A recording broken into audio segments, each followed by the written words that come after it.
Okay, here goes part 3. So I've just finished doing this front J rail just on the corner here, and that went pretty smoothly. And now it's time to do this side, and this one's a little bit more complicated because you've got the annex rail and then you've got the actual J rail underneath it, and you can see here it's been siliconed between the two. So I'm going to have to take this out first, and once I've taken that out, then I'll have to undo the screws, but also undo all these pop rivets that are all over the place. The other thing too is I'm going to have to replace the actual screws, because you can see here these are actually countersunk, and obviously they're standard generic stuff that's starting to rust. So the first thing I'm going to do is undo each one of these, and as I said, take this rail out. And I'm going to have to do it all the way along, because unfortunately where the J rail actually cuts or ends, it's not the same as where the actual annex rail ends. So I'm just going to take the whole lot off first, and that way I don't have to deal with that initially. Right, so now starting to take these off. That's what they are. So I've got all these. I've given this a bit of a clean as well, so that way when I'm working on this surface it's actually quite good. I've also put the plank down so I can walk across it, makes it easier. And this goes all the way to this point here. But you can see that the actual J rail here doesn't finish until much further up. So that's why I'm going to be taking this entire strip out. Right, screws out, but now I've got to negotiate the silicon. You can see it's actually very, very tough in there, so I'm looking at options, see whether or not I can get a blade in there and cut through the silicon, or maybe I'm going to have to use this and hammer it. I'll experiment. Right, so the J rail's been taken off. Unfortunately, it had to be taken off in one section, i.e. the rail for the annex and the actual J rail couldn't be separated because of that silicon nasty stuff. But that's okay, because the same screws that were holding down the rail, the annex rail, was actually holding both down, so that's fine. So now I'm in the process of cleaning.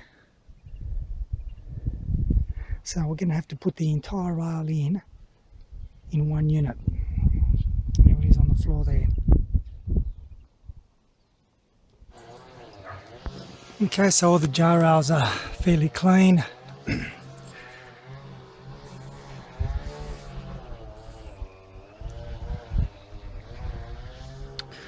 So now what I've been working on is cleaning the actual rail, and you can see this is the underside. You can see all that silicon adhesive, and there's the joint between the two rails. Oh, sorry, between the two sail rails, annex rails, and it's causing a weak spot here. It's causing this to bend because of the weight. So now we're gonna have to determine what's going to be the best way of putting this entire unit back. Over here is where the split of the J rail is, but as I said, I just can't remove that. Impossible to move. So I've got a couple of options. We're thinking about putting the butyl mastic actually on the caravan rail, so actually putting it on here. So running a bead all the way along, and then that way we just position the rail on, or else it's going to be pretty hard to try to fit it all in one piece, because it is actually quite big, as you can imagine, being a 20-footer. we'll see how we go. Okay, so the butyl mastic has been applied, and there's a whole lot of these. Remember earlier on we were talking about the pop rivets, all those holes there. But what I'm doing now is I'm waiting for it to skin over, and then I'm just going to grab a spatula and clean up the excess. And then later on we're going to be putting in the same sealant that we've used here. We're going to be covering those holes. So I'm not going to bother putting pop rivets back in there. So unfortunately this jar rail didn't end up being as clean as I wanted, but I am going to give it another clean later on. But at the very least now it's sealed. Alright, so I just finished the jar rail here.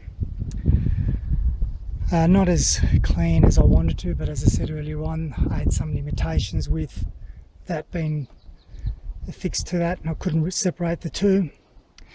But I've put new screws in, and overall I am happy with the way the entire roof has turned out. So with a good clean, I think that's pretty much it. So the next thing to do is the hatch.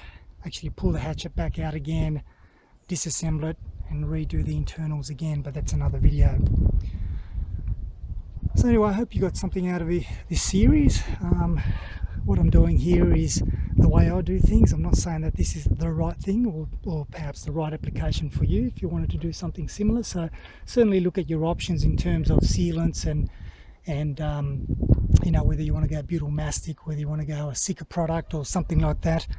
But you know, pretty much they're all the same. Overlapping sheets, J-rails on the ends, and they always will need to be maintained in terms of making sure they're watertight. So yeah, look, if you've got any questions, let me know.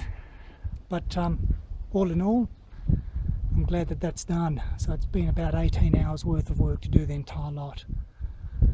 So as always, thanks for watching.